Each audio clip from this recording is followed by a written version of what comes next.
Hi guys, it's Phoebe. Welcome to my channel. This is really fun. This will be the second time I filmed this video because I filmed it one time and then realized that I had bumped off record when I sat down. So let's try this again. Today, as you can see, we're doing another Classy with the Classics. We are talking about Paradise Lost by John Milton. I am just going to jump into the Spark Notes. We're going to do the summary, and then we're going to do an overall analysis of the poem. And then I'll kind of tell you at the end my own personal thoughts. I hope that maybe this time, I don't know, maybe it'll be better that I filmed it twice since I had a dry run under my belt. So, I don't have any notes or anything for this. I'm just reading straight from the Spark Notes. So let's get started. So Milton begins the poem from the point of view of a speaker or narrator, and he kind of states his subject is going to be Adam and Eve's disobedience from God and their fall from grace. So he invokes a heavenly muse to ask for help, since this is a very ambitious story involving obviously a lot of subject matter. So the action begins with Satan and his fellow rebel angels who are chained in a lake of fire in hell. They manage to free themselves and they fly to land where they construct Pandemonium, which is going to be their meeting place, and in Latin it means like literally seat of all demons. So they're kind of holding their court there, and Beelzebub suggests that they corrupt God's new creation, humanity. So Satan says that he'll go and do this, and he goes off to earth. While this is happening in heaven, God and the angels are having a council of their own, and God tells them about the Satan and like the other demons' intentions, and so the Son, Jesus, volunteers himself as a sacrifice, even though nothing has happened yet. Satan tricks his way into paradise. Tricks his way into paradise. So Adam and Eve are tending the garden. They are carefully obeying God's supreme order not to eat from the tree of knowledge. They sleep that night, and Satan takes the form of a toad to whisper into Eve's ear. Don't remember that part. I did not really remember a lot of the parts of this, to be honest. The language is a little difficult to digest if that's not the kind of thing you're reading often, which I'm not. So Eve awakes and tells Adam about a dream she had in which an angel tempted her to eat from the forbidden tree. So God is worried about his creation, and he sends Raphael down to earth to teach Adam and Eve the dangers they face with Satan. Raphael is telling Adam and Eve. Raphael relates the story of Satan's envy over the son's appointment as God's second in command. Let's see, Michael and Gabriel are co-leaders of heaven's army. There's a battle.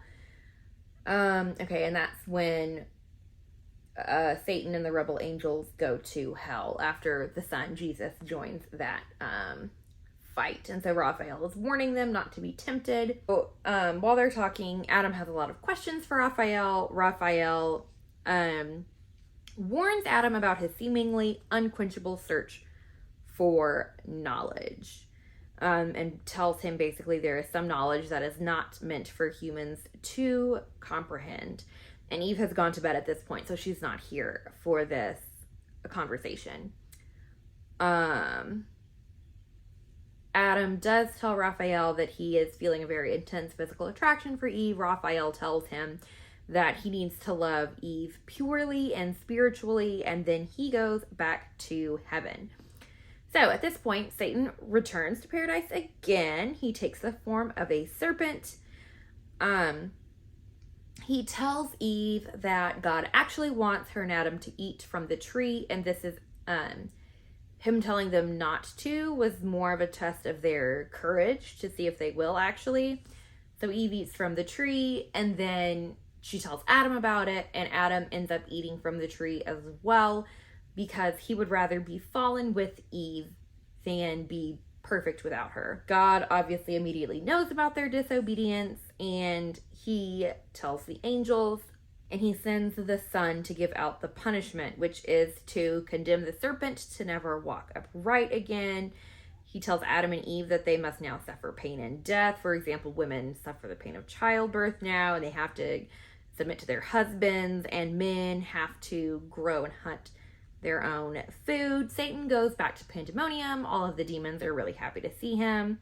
So the angels transform the earth after this point. Now there's going to be, unpleasantly hot and cold seasons. Let's see. Okay, so God sends Michael down to earth and tells them they have to leave paradise. And Michael ends up giving Adam kind of a quick look into the future on up to Jesus sacrificing himself for humanity, showing him God's mercy and how all of this is going to play out. And so that's how it ends. Michael leads Adam and Eve out of paradise into their new world. Okay, so now let's look at the analysis. So, John Milton's epic poem Paradise Lost relies on the underlying structure of ancient epics to portray the Christian worldview as noble and heroic, arguing that God's actions for people who might question them are justified, hinting that humankind's fall serves God's greater purposes. And it leads to necessary opportunities for redemption. His literary project emphasizes the idea that Christian values such as obedience, humility, and forbearance are of the highest importance. And the main conflict of the poem involves Satan's jealous desire to corrupt God's new and beloved creation by creating human distrust in God's plan, a distrust that will lead to disobedience. Through the temptations of the antagonist, Satan, Milton emphasizes the corruption to which humans are vulnerable if they are not spiritually aware of the manipulative power of evil around them. The inciting incident of the poem finds the antagonist, Satan, banished to hell, where they construct Pandemonium, which is a symbol of chaos and irrationality. In an allegory reminding the poem's readers of a conventional Christian understanding of the fall, Satan begets sin, who begets death. He volunteers to corrupt God's new and beloved human beings, and a bridge is built between hell and earth. So the rising action explores ideas about free will and a redemption in which God's Son will willingly sacrifice himself, which is God's overall plan for human salvation. So the Son is the instrument through which God acts, and this kind of is showing how God and Jesus are working kind of separately and have different tasks, I guess, but are still kind of the same entity. Events unfold as Adam is visited by the Archangel Raphael. While Raphael warns Adam to be wary of Satan's temptations, it also is said that Adam has free will in what he does, basically. At the poem's climax, Satan accomplishes his goal by convincing Adam and Eve to be disobedient when they eat from the tree of knowledge of good and evil. And then there's some symbolism in that the farther Adam and Eve get from God and the more that they kind of sin after they eat from the tree of knowledge of good and evil, their actions become less rational and less logical because they're farther from God.